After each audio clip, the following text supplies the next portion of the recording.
Welcome, everybody, and how are you today for the episode 18 of the series of North to South podcast? As always, I will be asking the questions that you all want to hear. Tom, alongside me, is going to answer the questions answer my questions, hopefully with a lot of resource for all of you. Tom, how are you today, mate? I'm doing very well. I'm very happy to be back today. It's great that the league has started. So excited about it. Yeah, just amazing to be here and to be chatting about football. And let's get on. Let's get on with it.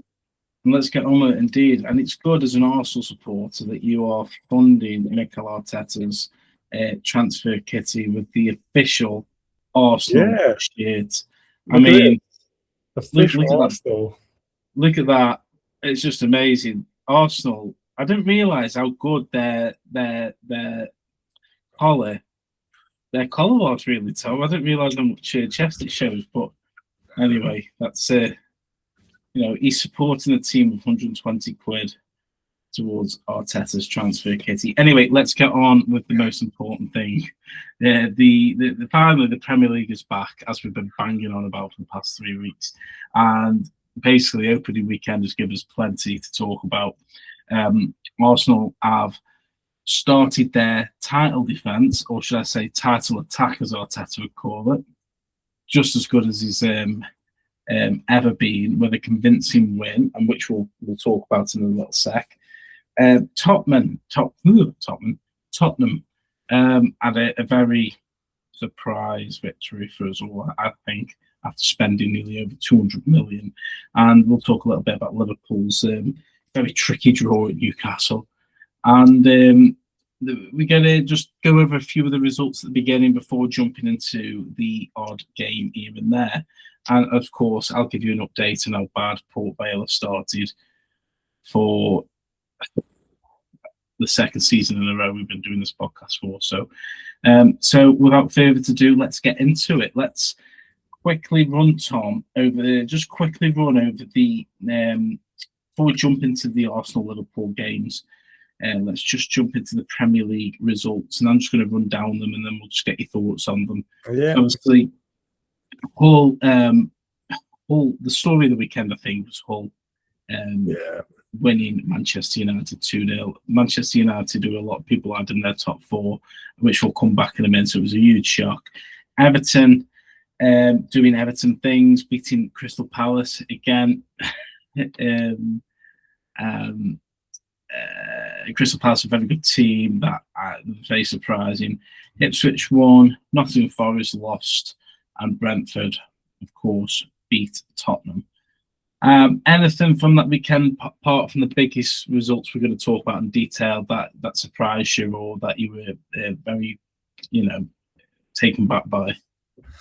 Well, I think the main two were the ones that you said there was Hull versus Man United.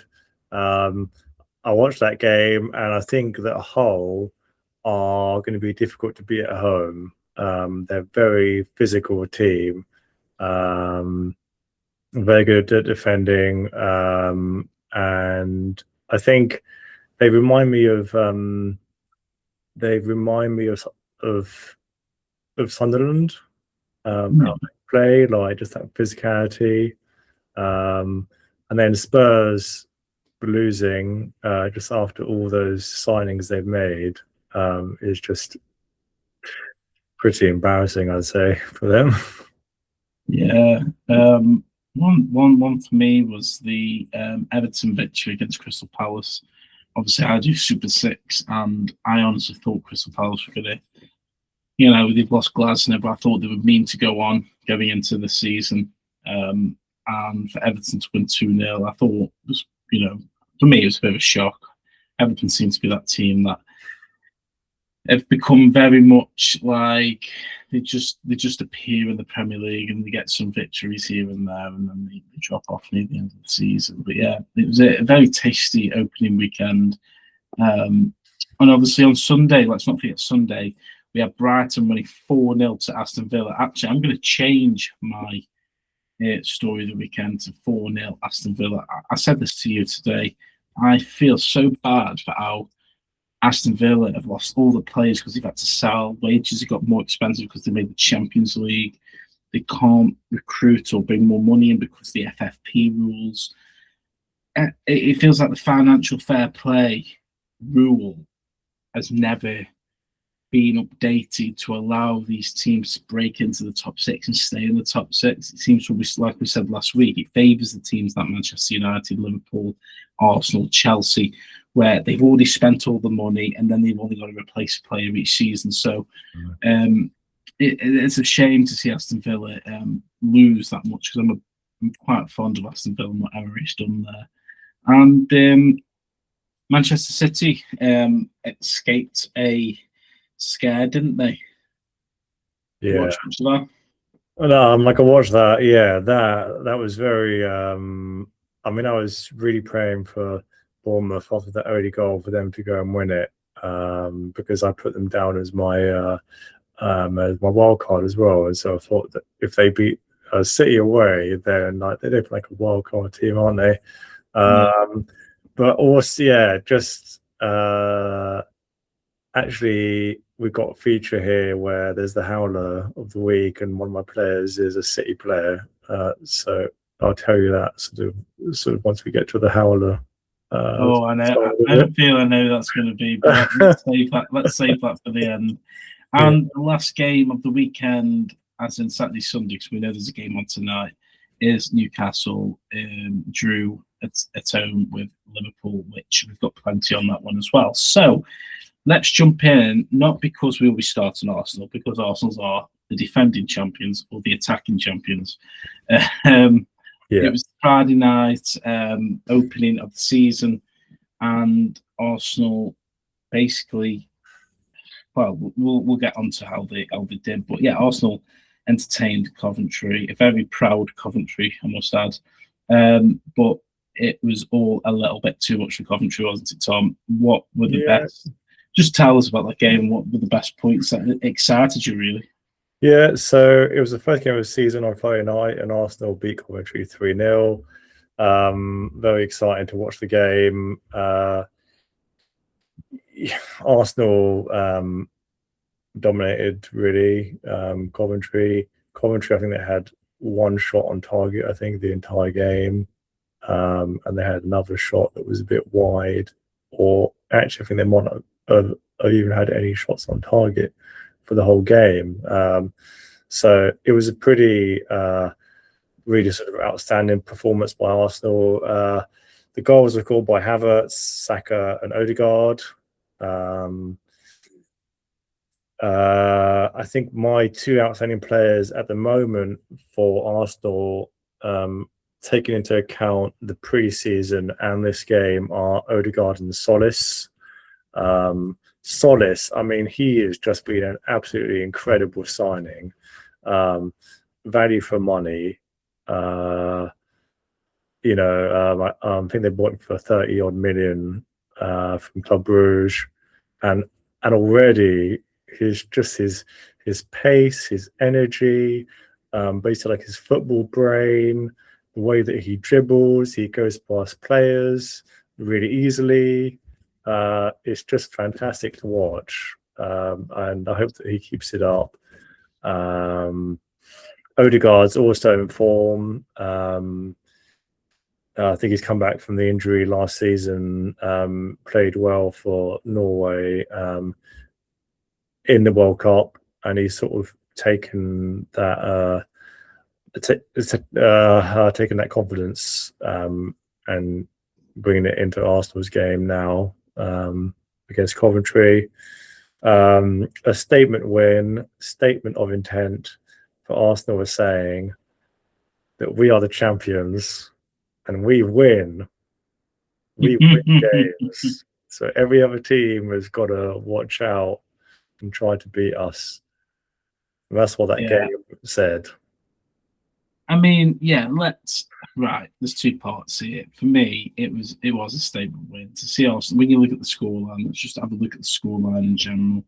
It was a statement win, because 3-0 at home on the first game of the season not saying pressure can get to you, but obviously normally a newly promoted team might have that fire in the belly, they're fully energized, free of injury, let's attack them. But at Emirates, I think it was always going to be hard. But yeah, statement win, 3-0 victory. You can't say much more than that. But then there's the other part where you look at it and think, I don't know, as one famous person said, Arsenal had their first game at home. Other teams are anyway, you won't get that joke if you're listening to this. But yeah, the other part is that Arsenal played a newly promoted team, so you would expect them to put a good shift in. But again, it's hard to say, were Coventry bad, or did Arsenal just put too much pressure on them? Because I've got a stat here that says Coventry became the first team since Opta's Premier League data began in 2007 to have no touches in the opposition box and no tackles in the first half. I mean, I'm sorry, but as a neutral, that is just Arsenal dictating and controlling that game to the best of their ability. To not even allow them to get a tackle in was, I saw the match. It was fast-flowing football, quite down the middle again, which you mentioned last week. It's kind of shifted from the wings, which I think Arteta needed to do, because I've been saying for a long time, and it was very obvious in the beginning, he would get the right back to pass to the midfield, the right back would run past to Saka over, and they would always play that kind of same play down the wings, and that's why they were getting found out. Last season, they switched it up a bit and probably used their defensive capabilities to attack in set pieces. And then this year, it seems like they're playing a little bit more through the middle, considering they brought in a very tricky winger. We were sitting here a couple of weeks, and a couple of weeks ago, saying they're struggling in pre-season. And then they go and win 3-0 in the Community Shield and then 3-0 against Coventry. I mean, is that Arteta teasing with us? Is it you've obviously seen all these games? Is there something different than the pre-season games, or is I don't know? Why are they winning so convincingly now against big oppositions? I think we see that every season there's a new trend in style of play for different teams. They try and mix it up from season to season. So I think that's why Arteta is trying to not do so much focusing on set pieces, corners, free kicks, so on, to try to score it in open play. One, because it confuses other teams, because they have to basically try and adapt and work out sort of what Arsenal are doing. So that's good that he's done that this season. I think other teams are also going to change the way that they've sort of played and their tactics and so on. But I mean, it's early days, isn't it? I mean, it's week one. There's been some upsets in the other teams, but I don't think you can sort of really say much about it yet. I think I have to wait until week 8 or 9 to sort of see where the teams are, because we know that it's consistency that gets you the win. So we'll see how the teams go, but it's a great start for Arsenal. Another thing that I wanted to say about signings, so we have made some great signings so far, but we're looking to potentially, it's sort of in the past few days, Martinelli, there's been increasing rumours that he's going to go to Al Hilal, that he's going to be sold, and that's part of the Arsenal are trying to sort of balance their balance sheet, because they bought a lot of players, so they have to try to sell players to sort of keep up with that and not sort of, like as you say, basically go against the financial fair play rules that are set. He's looking to be sold for around 55 million euros, and he's basically a pure profit sort of player, because they bought him for around 6 million euros from Brazil in in 2019 from like a fourth tier league there. So that would be good for Arsenal. I think that it's time for him to go, because I think teams have to evolve and change, and so he's been there for 7 years, and he's been a really, really good player for us. So like it will be sad to see him go. Saw him score a load of goals. His pace has just been electric, and he's that sort of clutch player as well. I feel like it just came on like a fair few occasions last season in like Champions League and scored some very important goals. So it'd be sad to see him go, but I do think it's the right choice to make. That the club is selling him, and then the thing is then they'll be looking for a left winger. Now, Julian Alvarez is the player that is most rumored, as far as I've seen from like all the different reports and places that I've seen online. Listen to Talk Sports sort of most days, and AFTV, and different journalists as well, like David Ornstein. And yeah, so it's looking like if there is a player that Arsenal really, really want to get, it's him, because he can play on that left wing and he can also play as number 9. And I think he would undoubtedly be a really, really good signing, but only if he actually chose to actually come to Arsenal and his heart's in it, because there's rumours that he wants Barcelona. So we definitely don't want a player to come because he's seen it as a stopgap until he can go back to Barcelona. Like that's not what we want at all.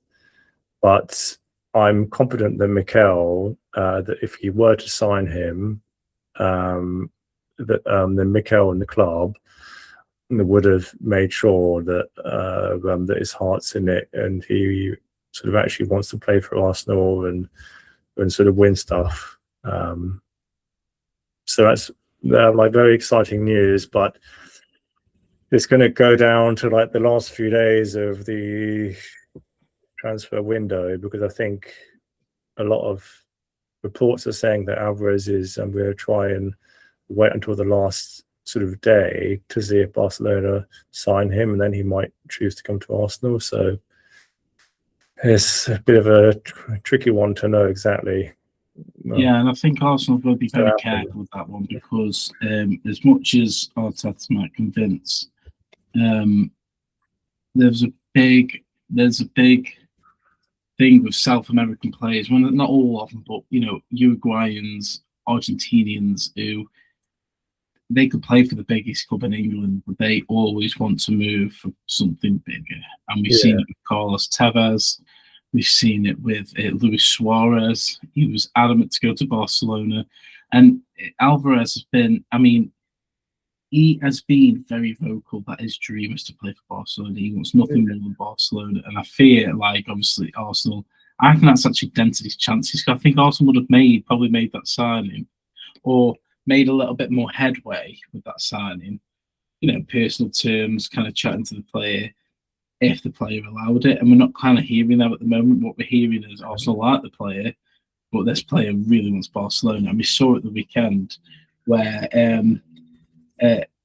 his own fans basically booed him, jeered him, and at the end of the match, he just walked straight down the tunnel. Now, the problem is, you say he's a left winger, but he's very much a left winger as Jesus is a left winger. The reason I remember the reason Man City got rid of him, same as Jesus, it was very much like he can play there, but so can a left-footed centre-back play left-back. What I'm saying is that he's versatile, like in that way. He's versatile in position, but we've got Eze Madueke, who like also can play left wing and sort of cover, like if Solis is sort of off, or like needs sort of like a sub or something like that. So like I'm just saying that sort of I know what you're saying. He would be like an excellent. But I don't think you get the best out of him there. And I think what you got to look at is would Martinelli's a left winger? Yes, he's probably his time to come, because he he hasn't really improved, but he does a decent job. Whereas Alvarez, would he do a decent job? Because it's like saying he can play there if you really need him to, but his strongest position is down the middle. Well, yeah, Hence but the he like reason would why play in the Barcelona- middle, wouldn't he? Yeah, yeah. But that's what I'm trying to say, and which leads me on to my next question: is Yeah. are you overlooking this because Havertz I don't know, I feel Havertz seems to be that player who is scoring you centre forward goals. He's Well, he keeping has Gyökeres at started the to, team. yeah. He's keeping Gyökeres at the team. He seems to be very smart in the way he plays. Yeah, it's becoming one of them. Is Alvarez? So let's go off the Alvarez bit at the moment because obviously it hasn't nothing really materialised, but it kind of sets the precedent as maybe is Havertz's form and scoring goals in big games now. You know, the Community Shield through pre-season, now against on the opening day of the season, and he's linking up play. Is maybe that's why Arsenal haven't made a bit more headway as well because they're thinking, you know, as centre forward to come, we've got Gyökeres who has got a lot of development to go. I mean, I know he's not, you know, I know he's at that age where you probably would expect personal development, but obviously working with the team. But Havertz seems to be becoming one of the most important players in your team at the moment, doesn't he? Well, I do agree with that. He has been playing well. I do think Arsenal deserve to have a player of sort of Alvarez's quality, or like a Haaland or that sort of thing. Alvarez is like an out and out. What? No, but what I'm saying is that it's somebody who like is like an out and out striker, because Havertz is actually like a midfielder, and they've just adapted him to like play up front. So like I'm just saying, Arsenal Can I just ask a question? Like an out and out striker who, like Henry, like you know, Gyökeres is an outside striker. But I don't think that he's been good enough. But Alvarez wasn't good enough at Man City. That's why they shipped him off to Spain. Very similar to like Gyökeres did very well in Portugal. What's giving you like Alvarez as world class? Because I don't know if it's just Arsenal fans, but he doesn't seem world class. He scored a lot more goals in the past 2 years than what Havertz has in the past 2 years. So that's obviously a lot better than Havertz. Like I think I saw the stat that he scored 49 goals, I think, in the past 2 years, and Havertz has scored 20 or less or something like that.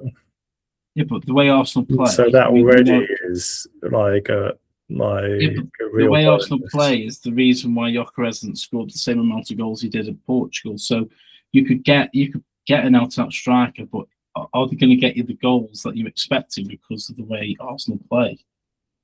Well, so I'm trying to say, like Gyökeres scored a very lot of goals. Yeah, a lot of goals. I'm asking you this question. I'm not disagreeing. Yeah, but I think that he would be an amazing striker for Arsenal. And that's what I think he would do really well. And there was actually Maguire was like in the same place as Alvarez is now when like he played for Atletico Madrid, and he wanted out, and then the fans turned on him and they sold him to like Man City, and like he went there, and now he's classed as a hero there. He went there and like did well at City. So I think Alvarez, and he could come over to Arsenal and be classed like basically like an Aguero type player who can go on he scored 8 goals. Good things. 8 goals in the league last year in 30 appearances. Well, I think I saw. Well, I mean, I don't know where like I saw it, but there was something that I was listening to on TalkSport, I think it was, and the guy said that that Alvarez has scored more than double the amount of Havertz goals in the past 2 years. So if he's talking about continental goals, which would be for Argentina, it might be, but I mean, I didn't really look specifically into League or Champions League or like all those guys. Yeah, and that's the thing. That's the thing I'm saying. Like, you've got to play like Gyökeres, who probably needs. I don't know if you're going off stats. Gyökeres seems to be. I mean, they're very similar age. Gyökeres is 28. Alvarez is going to be turning 27 this year. No, 27 in a couple months' time. So, I don't know. I like the look of Havertz anyway, but that's a story for another day once that transfer gets confirmed.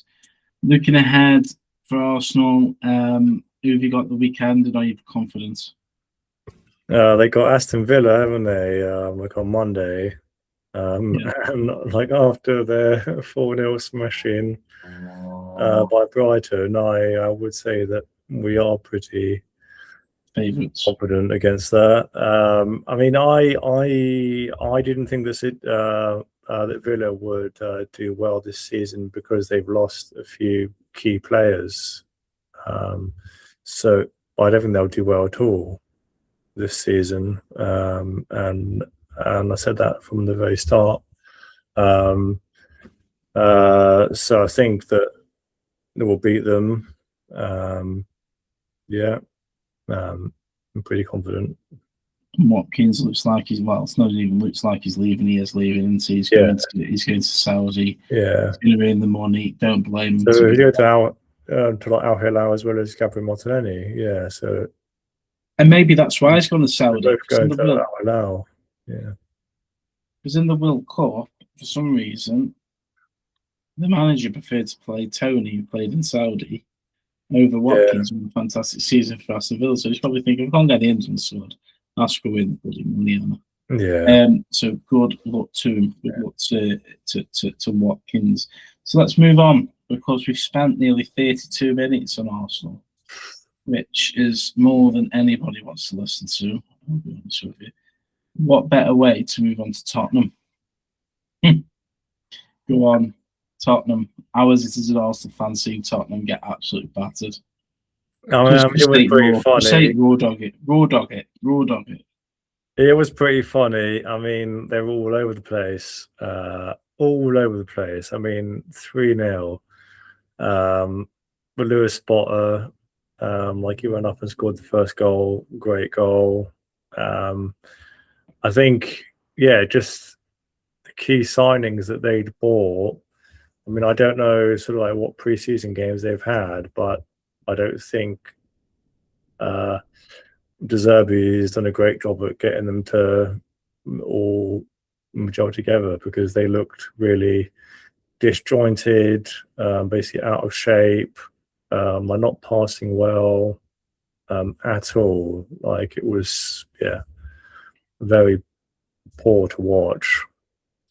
They had no first half shots on target. Not one shot on target in the first half.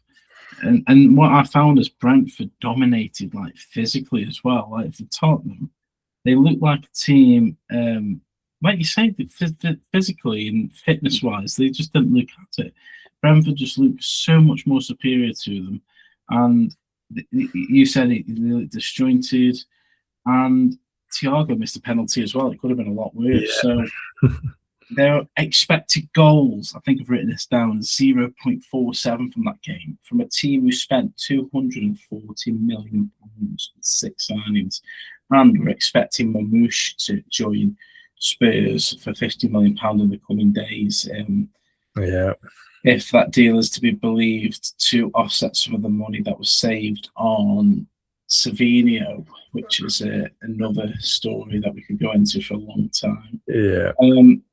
But De Zerbi said we're not a team yet, so obviously he knows that, and he knows, like, there is a couple of players who've got to come into that team.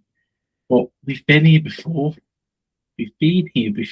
Well, not we, but they have been here before when they sold Gareth Bale, was it? They sold someone, and they brought in, like, all these players. It must have been 6-7 players with Gareth Bale money. And so it was a world record signing for Real Madrid. And Gareth Bale brought in the money. And it was very much like Liverpool when they sold Suarez. They brought all these players in. And it doesn't just work. You can't just buy players. You can't just bring them in and get them into a squad. You need to do it gradually. You need to buy it. You need to work. Work as a team and not just as individuals. I mean, we all said it last week about Spurs hitting the top six. I know it's very early. But when you look at it, we're talking now about it's not a team, it's just individual players. How long do you think De Zerbi's going to get these players to gel? I mean, this is what I said is that, like, in my prediction, they haven't got up to like top six.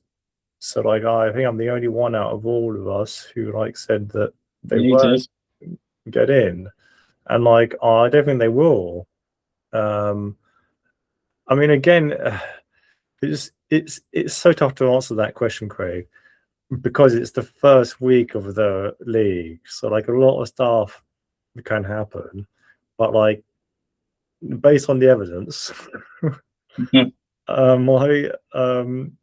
basically, I don't think they will do well. No, I mean, I think it'll take them at least another like 4 or 5 games to like actually start to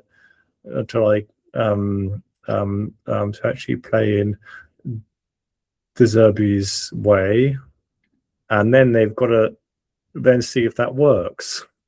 And that might work, like it might not work. So, like, yeah, I think they're in for real trouble still this season. Yeah, I agree. And like I say, it is early, and that's why I kind of structured the question around how long do we think he will get? Because managers, they get given a lot of resources by the owners and just expect to work a miracle. And it's like trying to paper over a crack without filling it. You need to set the foundations. I mean, they finished 17th last season. They spent heavily, and I think they will be judged very heavily on their performances. So, Spurs will definitely be keeping an eye on them, especially as 3 of us put them in our top 6, and you didn't, Tom. So you've got some bragging rights if they don't. So let's move on to Liverpool, who, God, they played last night or Sunday night. If you're watching this a bit later on. And they did overall. Newcastle honestly made that atmosphere in that stadium like no other. I mean, both teams started off by commemorating Kevin Keegan, who passed away earlier in the summer, and that was fantastic to see both sets of team supporters having that kind of tribute to Kevin Keegan. That was fantastic to see. But same old Liverpool, same old. They came out and Alonga. Wow, I remember watching it 5 minutes in. Was it, Tom? 6 minutes in. 5 minutes in. 5 minutes. I remember I watched this counter attack. Right, and I was saying to my wife, I said, "Look at Kirkes looking over his shoulder," and that's when there's about a 10-meter bloody gap between them, and Kirkes just knew he was going to get left for dust. And I found that the most funniest bit because, do you know when you can just see a goal coming, and you can see this little guy trying to keep up, and Alonga just, he reminded me like Sadio Mane. His finish was unbelievable. Fantastic goal, fantastic counter attack from Newcastle. Liverpool absolutely poor. But yeah, Cody Gakpo scored for Liverpool before Joe Willock scored very close after on 57 minutes before a Dominik Szoboszlai penalty in the 90th plus 90 minutes. So, what did you like about Newcastle and why? Let's see if we get the same answer here. Why do you think they were very, very dominant in that middle of the pitch? Well, I mean, it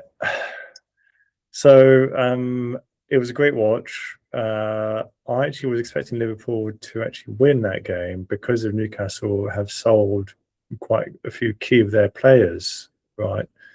But Newcastle still managed to play really well, and they relied on counter attacks a lot. Why didn't they? So actually, I think they did quite a few sort of balls over the top. So midfield wise, I think they sort of bypassed that a lot of the time. Like, didn't they? And went over the top and did a few long balls to like just try and counter. So that's how they played the game. Yeah. But yeah, I was shocked that Liverpool weren't able to like be better going forward. I mean, just considering they've got Isak in there, who still isn't hitting form, is he? I mean, it's a bit. It's difficult with Isak because he didn't actually get past the ball a lot, did he? So like he hardly had the ball. I was just going to say that. So I think they need to try and pass it to him more than like try and find him in sort of open spaces. Gapgo's goal was fantastic. And that was going to lead me to like a question to ask you actually around that left wing, because you've been saying that you should sell him maybe and get somebody else. I mean, like I know that Barcola is sort of on the sort of side of Liverpool to like try and buy. Do you think he would be an improvement on Gapco? So yeah, so the second part of that question about Barcola is you're absolutely correct. He is a left winger. Yeah. And everyone keeps going on about Barcola coming in to replace Salah, and it will never work because it's like putting Saka on the left wing. Barcola is a left winger, and I think that's the reason why Liverpool haven't even attempted to go for him yet, because I don't think they're really sure what they're meant to be doing. Barcola, again, and I'll hold my hands up to this as well, I don't think he's worth the money. I really don't think he's worth that money. He's sitting on the bench at PSG. He can't get into the first team. He is not worth. I don't think he's worth more than 70 million personally, and the PSG want 120 million for him. No, I say 80 million. Yeah, but yeah, 70, 80 million, which is fair. I'm probably a bit tired, but I was going to say 80 million to be fair, because especially what Savinho went for. But 120 million, no. And if you're bringing him in because for the sake of bringing in a winger when it's the right wing you need, I'm not sure. But going on Gakpo, when you look at Gakpo's recent performances, especially in pre-season, I'll hold my hands up. I did last season had a poor season, and again, all players had a poor season. But Gakpo, there's something about him this season where he's not overcomplicating it anymore. He's having a shot from the left wing. He's doing what Diaz used to do. That's what we missed last year from Diaz. Just getting on the left wing, putting in, shooting. What he was doing last year was stopping, going back to the left, stopping, going back to trying to trick a defender. And then he was tricking himself, and he was falling over the ball constantly. And I said it when I was watching the game, just shoot. And he shot and scored. Yeah. A great goal, wasn't it? Yeah. It's a fantastic goal, and that's what you need to do. Stop overcomplicating it. Yeah. You might hit a few over the ball, you might hit a few of the keeper, but give the keeper something to do. Don't give the keeper a chance to just like relax into the game and get warmed up. But yeah, Gakpo had a great start, and I think the right wing is going to be an issue because Ingamo, a fantastic player, I think they're going to ruin him if they keep starting him. The guy needs a little bit more nurturing, I think, a bit like Dowman. You can't just chuck him into the first team and expect results. Look at Walcott for that many years, could not live up to the hype. David Bentley couldn't live up to the hype. There's a lot of players who have come, Jack Rodwell, Calvin Phillips, all these players that come in too young, too early and struggle. Jack Wilshere picked up an injury and then he was never the same again, and he started very young. But I think the right wing's an issue. Isak, going off what you said about Isak, I thought he had a decent game for what he was being given. For what he was being given, he was trying to tussle. He wasn't letting the crowd get to him. But you've got to give him the supply. If you're going to cross it, cross it. If you're going to pass on the floor, do it on the floor. But Liverpool didn't really have a game plan. They were just thinking about what they were doing as and when. And two players who I thought had a really poor game. Actually, no, one player who I thought had a really poor game, really poor, was Wirtz. He just does not look up to the Premier League. He's too weak. He doesn't track back. He doesn't defend. And this is where I'm going with this midfield three. Iriola said it in his press conference in the the post-match chat. I can't remember if it's BBC or Sky Sports, but they said to him, Bournemouth, your own team last year, exploited this midfield because you had three. When your players are three, every player's got to cover for each other. You have someone who can attack, but also go box to box. Playing Wirtz in that middle, what it does is you eliminate Wirtz, because once that ball goes past Wirtz, he ain't running. He doesn't want to run. He doesn't track back. And that's when at Newcastle then we're having like 3-on-2 in the midfield. Wingers are coming up. Obviously Liverpool play with high wing backs as well. So at that moment in time, your two midfielders are outrun by 3 Newcastle players before the wingers come up as well, and the striker gets involved. And Iraola was actually mentioned this in his press conference when he said, "Are you going to do anything about that midfield 3?" Because Bournemouth and many other teams last year exploited it. It was too easy getting through. And obviously, Iraola being the local manager is going to give too much away and obviously criticise his players. But I think this is his big decision now, to think, what do I need to do to put my stamp on this and not just go ahead and play Wirtz because he's whatever much he cost at Liverpool. But Liverpool just struggled to control the midfield. I don't know what it is. Like, they look too easy. They look too weak. Newcastle lost a very lot of players, and they looked like a team who, like Arsenal, just looked like they had all this aggressiveness, and they were going to win the game no matter what. It's hard to say, like you say, we're one weekend, and playing Newcastle at St James's Park is never, ever easy for any team who comes in. No, it's not. But, where do you think Liverpool needs to strengthen it? Because you asked me the question about Barcola. Obviously, we have a problem in midfield. As an outsider, where do you think, when you look against Arsenal playing Liverpool, what do you think Arsenal are going to exploit more? What do they need to start picking up points? I personally think we need a right winger and a midfielder who can control the game better. Well, the thing is Szoboszlai is your key player there, isn't he? So, like, yeah, he is the best in midfield for you. It has been for the past 2-3 seasons. Canister, he used to be good, but then he's been off form, hasn't he? He's struggling to perform, yeah. This season as well, isn't he? So, I'm just looking at the bench now to see. There isn't really. Can't really see anyone that you've got readily available who can come in and bolster. So that means that you possibly got to look at signing somebody else. But there's 8 or 9 days left to do that. And I think Iraola has hinted that sort of he wants to sign more players.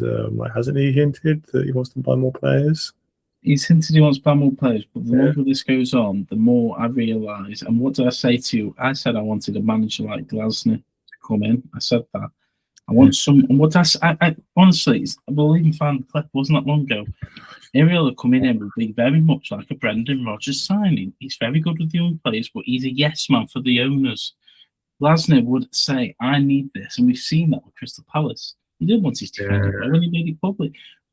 Liverpool needs someone who's going to stand up and have the bollocks to say, "This is what we need." I feel like Iraola's mentioned all these in the press to put pressure on his sporting director. Just say what you need. You started a match with Engamoe, other than McAllister, who's been poor. Who's on the bench? McConnell? Was it McConnell? 53? McConnell? Have you heard of him, Tom? I've heard of him. Have you heard of him? No. If one of the players gets injured, he's going to be a backup player coming on. Every single player is going to be licking their lips dry. So, the right wing, Chiesa, where the hell's he? If he was meant to... We started that game with one striker and no striker on the bench. Yeah. Munoz, who's had no gameplay, come on to be... let's move on to that, actually, because we're going on. But Munoz come on and did a very... He was very lively, but... and I suppose it's very lively because he come on, 77 minutes, something like that. So he's going to have a lot more energy. So let's not pay him up too much. let's be glass half full. But the penalty, Tom. I saw this straight away. Gary Neville said this as well, which he never agrees with from Liverpool. It looked like a penalty. Even on the replays, it looked like a penalty because obviously he nudged into him. Do you think it was a penalty? I think it was, but I do think it was quite a light one. So that's where my only sort of bit of doubt comes in, is because it was just because, in a way, I mean, he shouldn't have put his knee there, but like it wasn't like he studded him or like he put his leg across his leg or that sort of thing. Like it was just his knee, and like he might have been trying to sort of get out of the way to try and not do that. So I think it was a light penalty, but it was a penalty. Yeah, I think. But then this is where it becomes an issue, because you sort of look at all the other games that are going to be played, and then you look at consistency of the referees, and if it's going to be that sort of light touch to actually create a penalty, then there's going to be a lot of penalties this season. So it's another thing about that, I think, as well. Yeah, and I think the fact that Louis Saul didn't protest, I think that made the referee's mind easier as well, because he was kind of distraught more than anything. He didn't protest. And I think it looked like he kind of went to go for the tackle, pulled out, but then obviously his body's already across him. Yeah.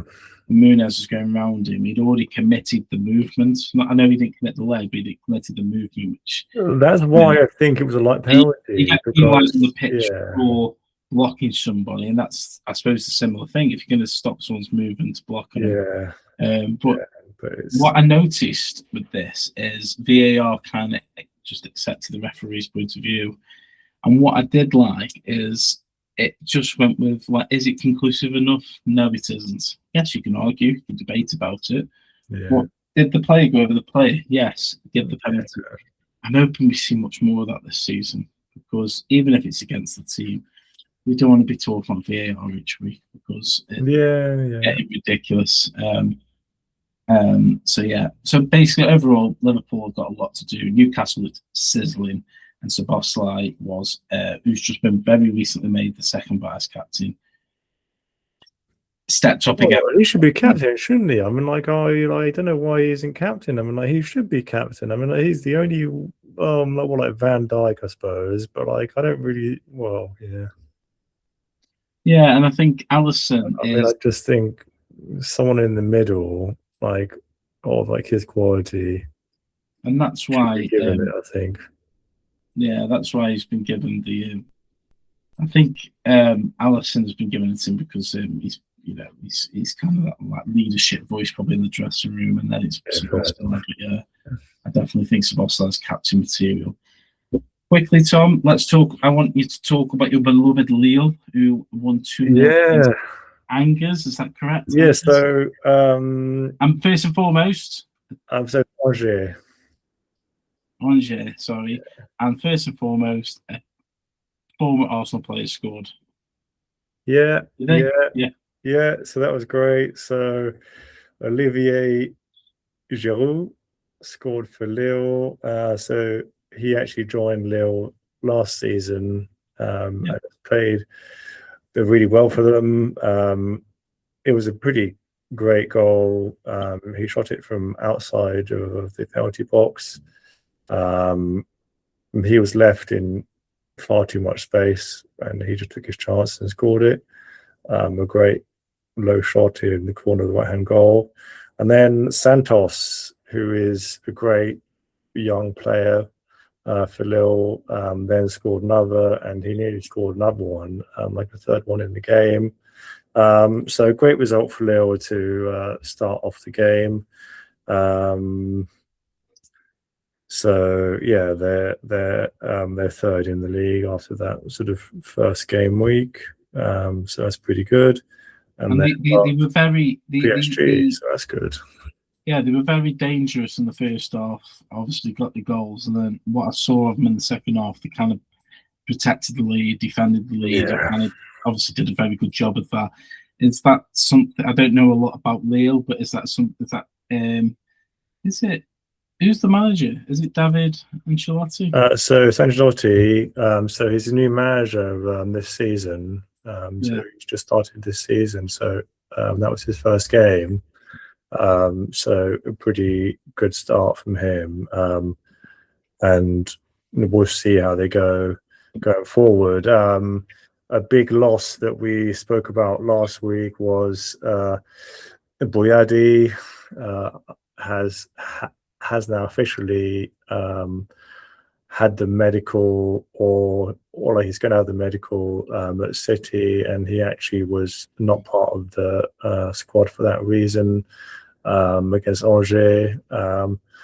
Although he was still at the game and still watched the lads play. But the camera sort of panned to him on like quite a few occasions, and his face was very sort of gloomy.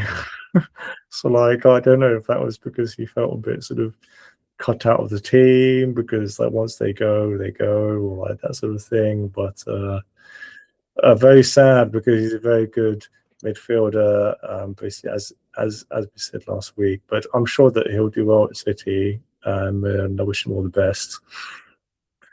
Perfect. And moving on to PSG, who drew. Drop points. Lucky draw. I thought that that was a lucky draw because they were 2-0 down at Rennes, and that was at Rennes' home ground, and they looked like they weren't going to win at all.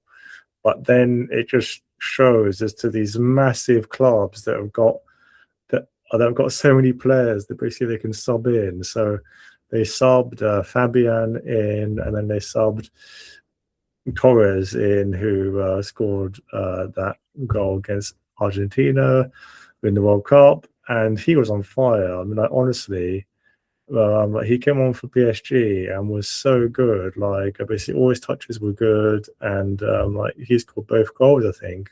And so it was just amazing. Yeah. Yeah, Fabian assisted both for super subs. That was unbelievable. But then that's when you think, like, is it fair? Like you start thinking about sort of like how money talks, and well, in the French league, I mean, it really is basically how money talks, because PSG basically have 2 whole sets of 11 players who are like their first team, whereas everyone else has got like a fairly decent first 11 and like some decent players on the bench. But PSG have got world-class players on the bench and on the field, so it does make you sort of question, or make you enjoy it less. Of course. And obviously, again, a player from Manchester City who left Manchester City, went to Barcelona, and then came to PSG. Ferran Torres is having a fairy tale career so far. Yes, that's PSG dropping points, basically rescued a point for themselves against Rennes. And then moving on to the second to last segment before the hour is up. My beloved Port Vale, which I went to for the first home game of the season, played Tranmere, a team that stayed up by the skin of their teeth last season. Port Vale, who are promotion favourites. I went there and expected Port Vale to absolutely win the game convincingly, not destroy them convincingly, but quickly.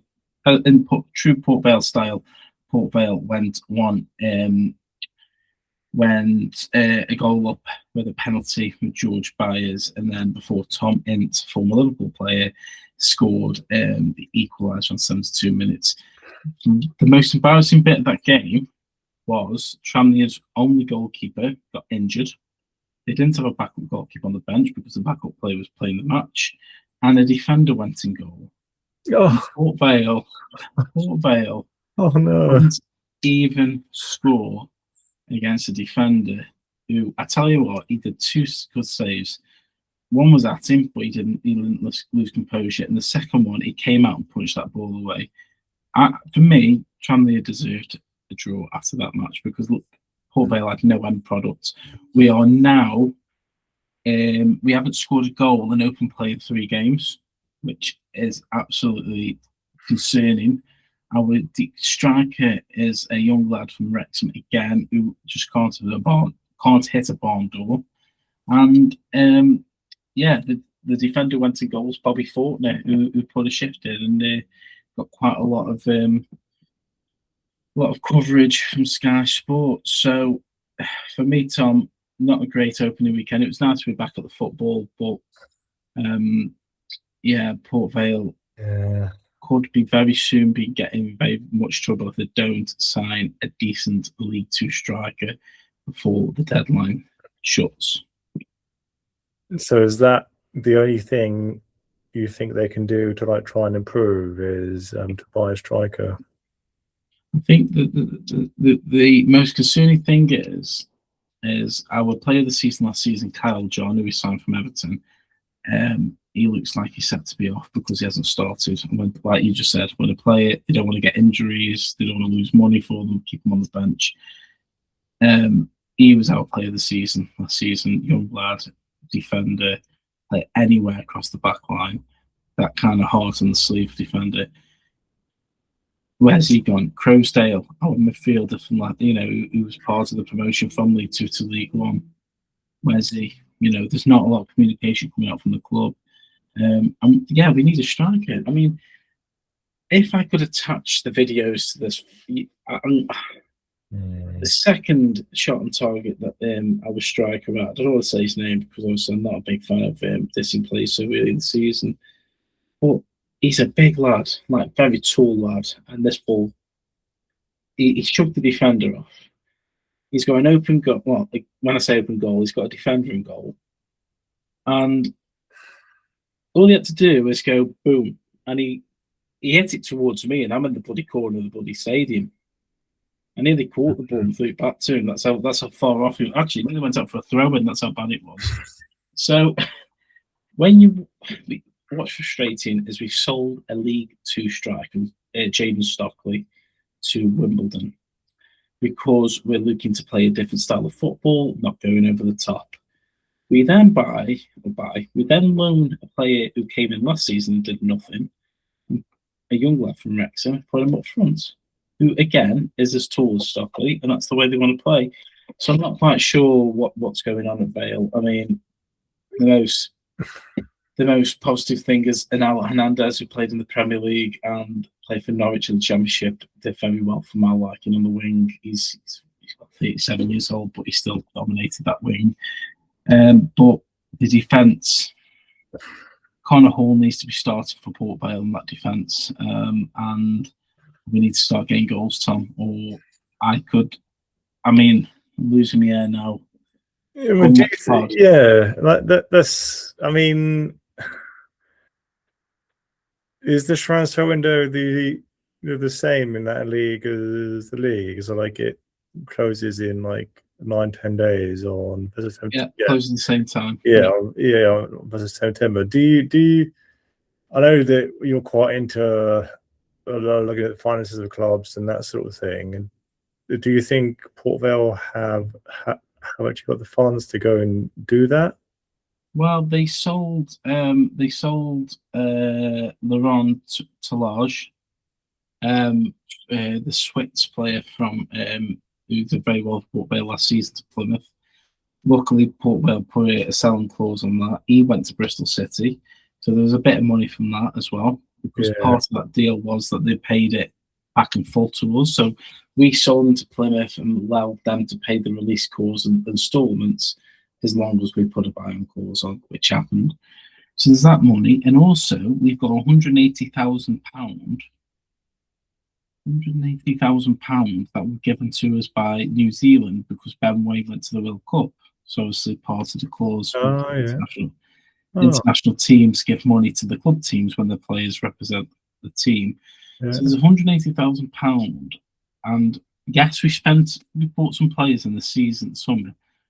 Yeah, but we haven't brought in the one position we're lacking in is striker. We struggled last season scoring goals. So this season we sold the only remaining striker we had and brought in a young lad on loan. if this isn't a wake-up call on that, I won't know what it is. And what is frustrating is not our neighbours, but Crew, who think they're our neighbours, are currently sitting second, and we've got them at the weekend.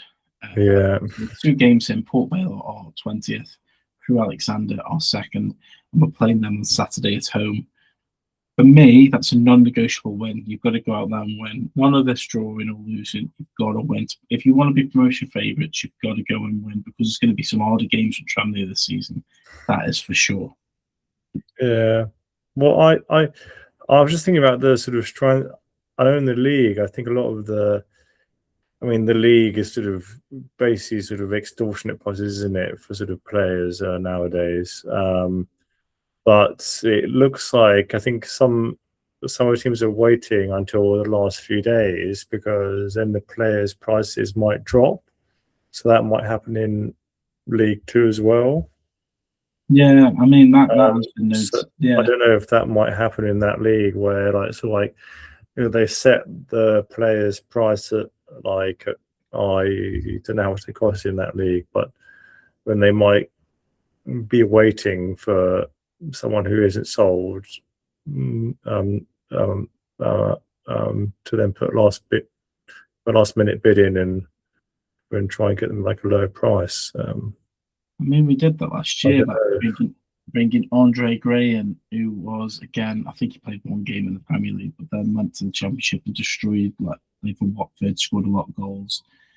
And we brought him in from a Turkish club in January, and he was, as you expected, was a 38-year-old striker in the English Football League. It was terrible. He couldn't run. No disregard to him. He's past his best, and Port Vale gave him a contract at the end of the season, which he was probably very happy about, to be back to England. So, enough about Port Vale. I'm depressing myself before Saturday's big game against our distant neighbours. But let's move on to the last segment before this file is too hard to edit. Very blunt. Player of the week, it's back. Boom, boom, boom. Player of the week is back, and Player of the week is very followed by Howl of the week, and it's currently not sponsored by anyone. So if anybody wants to sponsor it, please get in touch. I could do with the extra $1. So Player of the week, very, very easy criteria for this. If you haven't seen this before, we pick a player who we both feel had an absolute blinder, and the Howl of the week can be a player who had a shocker or did something ridiculous. We had Owls of the week where players scored own goals, and we've had Owls of the week where the goalkeepers are literally punching the opposition in Argentina. So, favour ado, Tom, who is your player of the week for the first weekend of the Premier League? Yeah, so mine for this week is because he's come into the team and he's immediately helped Arsenal. So it's Christoph Zolis. Just the way that he assisted those 2 goals was just incredible. Just how he's come in and he's gelled very quickly. Great stuff. Amazing. My player of the week is another Arsenal player, and I think it goes to Martin Odegaard, who I think is becoming. You don't see a lot of players do very well, go in injury, and then come back and be the same player. But I think he's becoming a better player than he probably ever has been. I think he got a goal against Coventry. He controlled the game. He did a proper captain's performance, and I think he was instrumental in that middle for Arsenal. So I'm going to go Martin Odegaard as my player of the week. Moving on to Howl of the week. Who has been your Howler of this week? And I think I might know who it is, but so I've got 2 contenders, and I got one that wins it, but the other one is Kirkes. Even though I know that he can do anything about that goal and letting Elegant basically go past him. That was his fault. So he's that little head. He was that for me while he was running. And by the time we did that, the lumber was gone. And he was still doing that. But the actual winner is Haaland, because, and I won't be able to say this much this seaon. I don't think so. So like I will choose this time to say Haaland because he had one pass to him that landed right by his feet and he just let it go. And then he missed a header, I think. And so those two are just ones that he should have scored, like that. I mean, that first one, I mean, they couldn't have done a better pass to him. Like, he just fluffed it. So I'm happy that he's done that this week because I'm sure that he won't make many more mistakes like that this season. I thought you were going to say Haaland because of that haircut he's had. Oh, that as well. Yeah. Maybe. Yeah, I mean, maybe that contributed in the fact he had a poor game. To be fair, my How of the Week is a contribution. It's the whole of the Tottenham team for me. 237 million spent, 5 new signings, 6 obviously with the next one coming in. 3-0 defeat, no first off shot or goal, missed penalty. That is difficult to beat for me for How of the Week, and that is the criteria, guys. The Player of the Week is a little bit serious, but the How of the Week can be a little bit fun. It can be a manager, a referee, team. It can be a dog who tripped you over while you were celebrating. So it could be literally anybody. So for me, it was Tottenham. But I do think if you're going to go and play it, let's go with Haaland. Yeah, I agree. Haaland. You're not going to say that many times a season, is it? No. So let's thank you for everyone who's enjoyed this episode. We've talked a lot, and I think we try to keep it under the hour. We try to keep it at 45 minutes actually, because sometimes the smallest ones are the best ones. But this weekend, please let us off. Please stay for the 1 hour and 10 or 11 minutes, whatever it is, because it's definitely worth watching, and we will shorten them as the season gets very samey over the year. Tom, very exciting first Premier League season for you, and we're expecting more the same, yeah? Yeah, so it was a great first week. Looking forward to the rest of the Premier League games, and then also the various cups starting as well. So yeah, lots of football to watch. And if you'd like to subscribe or comment, please do. The subscribe button is here, I think, or here. It really means a lot to us to have your support, and it's really nice to sort of hear that you're listening and that you're finding this entertaining. So let us know comments about any of the topics that we've discussed today. We will be back next week, although we aren't going to be able to do this on Monday, Craig, because Arsenal play Aston Villa on Monday. So unfortunately, I will have to ask you to record this on another night. Sunday. Yeah. Yes, what Tom said, absolutely fantastic. Thank you for watching, and thank you for pulling up with us both. And we can only say thank you very much. So until further ado, you can watch the best bits of this on our TikTok, Facebook, and Instagram now, because we are branching out because we need to. And thank you very much, and we'll see you next week.